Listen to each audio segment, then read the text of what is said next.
Point about ఒక్క నిమిషం మీరు సార్ క్వశ్చన్ అవర్లో మీరే మొన్న సభ జరుగుతున్నప్పుడు నిబంధన ఏర్పాటు చేశారు. మీరు సభ్యుడు రెస్క్యూకి రావాలి కదా మీరు ఏమండి చైర్మన్ గారు, మీరు సభ్యుడు యొక్క రెస్క్యూకి రావాలి కదా. అవును. ప్రశ్న అడిగింది రామారావు గారు. అవును. రామారావు గారికి సమాధానం చెప్తున్నప్పుడు అక్కడి నుంచి అంతమంది లేచి మళ్ళీ దానికి ఫర్దర్ గా వాళ్ళు ఈ విధంగా గలాటా చేస్తుంటే సార్ మీరు ఒక పక్క చూసారు, రెండో పక్క కూడా చూడండి. ఇటుపక్క కూడా మాట్లాడుతున్నారు, ఏంటంటే ఇటుపక్క కూడా మాట్లాడుతున్నారు. మీరు నేను ఎవరికి అనుమతి ఇవ్వలా, దీని గురించి నేను ఎవరికి అనుమతి ఇవ్వలా, దీనికి సిగ్నేటరీస్ తప్ప ఎవరికి అనుమతి ఇవ్వలా అనేది ఈ ప్రశ్న పైన ఎల్ఓపి గారికి హక్కు ఉంటుంది, మంత్రికి హక్కు ఉంటుంది. ఈ ప్రశ్న పైన ఏమంటే మంత్రులకి ఎల్ఓపికి ఆ ప్రివిలేజ్ ఉంటుందండి. ఈ ప్రశ్న పైన చైర్మన్ గారు ఒక్క నిమిషం, ఈ ప్రశ్న పైన సుదీర్ఘమైన చర్చకి ప్రభుత్వం సిద్ధంగా ఉంది. శాసనసభలో కూడా గంట సేపు చర్చించాం. మీరు అనుమతిస్తే ఈ క్వశ్చన్ ని మీరు హాఫ్ అన్ అవర్ డిస్కషన్ గా మీరు ప్రభుత్వం తరఫు మేము ప్రపోజ్ చేస్తాం, పెట్టమనండి. సుదీర్ఘంగా డిస్కస్ చేద్దాం దాని గురించి.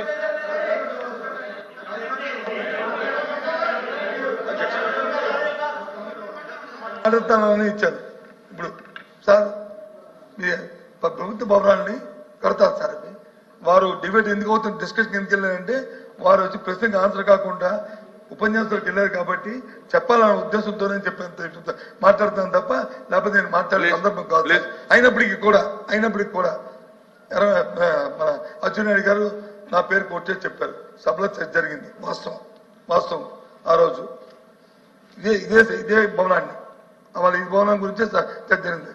ఎంతకంటే తెలుసు అధ్యక్ష, రికార్డులో చూసుకోమని ప్రభుత్వం అంతే కదా, 14,000 రూపాయలు స్క్వేర్ ఫుట్ చూసుకోండి. 6,000 కాదు, 14,000 చూసుకోండి. ఇది స్క్వేర్ ఫుట్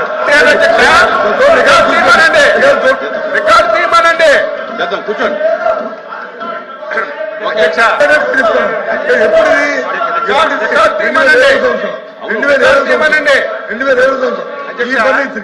ఈ ఫర్నిచర్ తో ఈ నాయుడు గారు నాది అయిపోయింది, మాట్లాడదు నాకు అయిపోయింది, నాది అయిపోయింది. నేను తప్పు మాట్లాడితే మీరు సత్యం రికార్డులు అంతా రికార్డ్ అవుతుంది. ఏది మనం కూడా సీనియర్ సభ్యులం కాబట్టి తప్పు మాట్లాడి రికార్డులో తొలగిస్తే లేదు ఇంకోటి మాట్లాడితే మనం తలదించుకోవాల్సి వస్తుంది. అందుకు తప్పు మాట్లాడింది కాబట్టి దయచేసి మీరు మాట్లాడింది చెప్పారు, మీకున్న అవగాహనతోనో లేకపోతే జ్ఞాపకంతోనో మీరు చెప్పారు. నేను మాట్లాడిన వాళ్ళ సభలో 14,000 రూపాయలు చెప్పాను, ఇంక్లూడింగ్ ఫర్నిచర్తో కలిపి. ఇవాళ మీరు చెప్తుంది ఇంక్లూడింగ్ ఫర్నిచర్తో కలిపి 25,000 చెప్తున్నారు.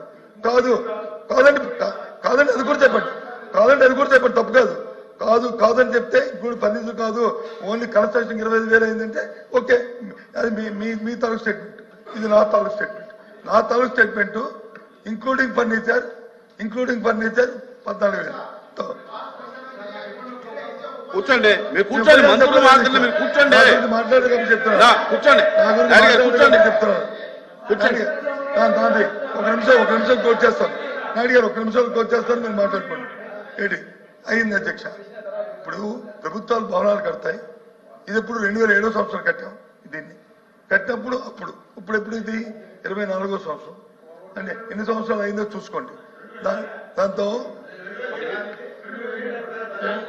2017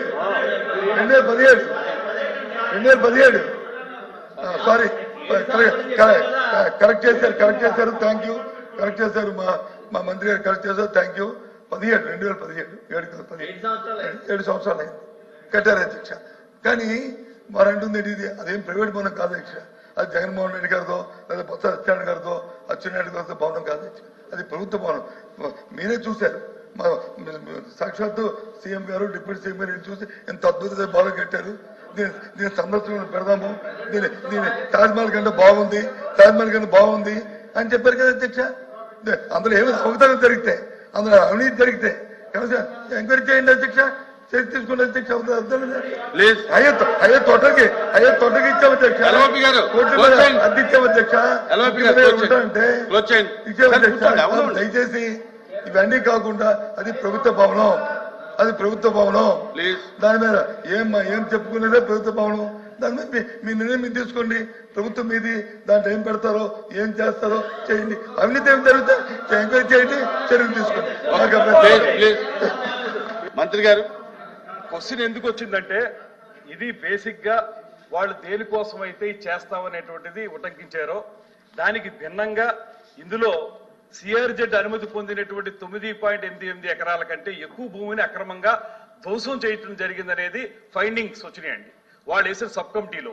ఆ సబ్ కమిటీ తర్వాత మళ్ళీ గౌరప్పన్ గారు అనేటువంటి minister of environment and forest చెందినటువంటి వారిని కమిటీ వేసి మళ్ళీ దాని మీద ఎంక్వైరీ చేయించారు. ఇవన్నీ జరిగిన మీదట ఒరిజినల్ గా అయితే మనకి జీవీఎంసీ నుంచి కానీ లేదా సిఆర్జెడ్ నుంచి కానీ అప్రూవల్ ఉన్నమాట వాస్తవం. కానీ దానికి డీవియేట్ అయిపోయి ఎక్కువ ఏరియాని ధ్వంసం చేశారనే దాని మీదే కోర్టుకు వెళితే కోర్టు కమిటీ వేసిన సబ్ కమిటీ గౌరప్పన్ గారిని వేశారు. వాళ్ళు దాన్ని ఎంక్వైరీ చేస్తున్నారు. అందులో బేసిక్ గా కొన్ని తప్పులు ఉన్నాయనేటువంటి మాట స్పష్టంగా వాళ్ళు చెప్పారు. చెప్పిన మీద మళ్ళీ ఇంకో కమిటీ పడింది. ఆ కమిటీ యొక్క తీర్పు వచ్చే లోపలనే గౌరప్పన్ గారు చనిపోయారు. ఆ తీర్పు ఇంకా మనకు రావాల్సి ఉంది.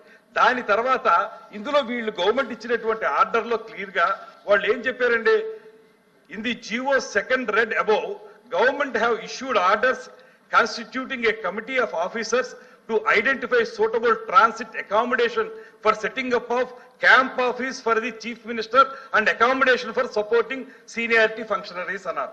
ఇది which is deviating the original approval. ఇది ప్రస్తుతంగా నేను చెప్పదలుచుకున్నది కూడా అదే.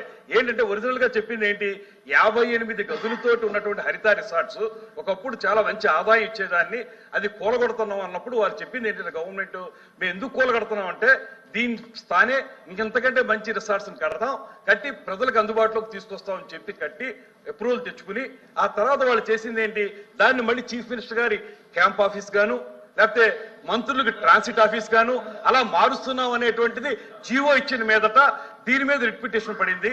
తర్వాత మేము వెళ్ళి ప్రత్యక్షంగా చూసినప్పుడు కూడా రిసార్ట్స్ అంటే ప్రజలకు అందుబాటులో ఉంటే ఏముంటాయండి, అది చిన్న చిన్న గదులు 58 గదులు పోనీ ఇంకా బాగా చేసి విశాలంగా చేశారంటే పోనీ 40 గదులు ఉంటాయి.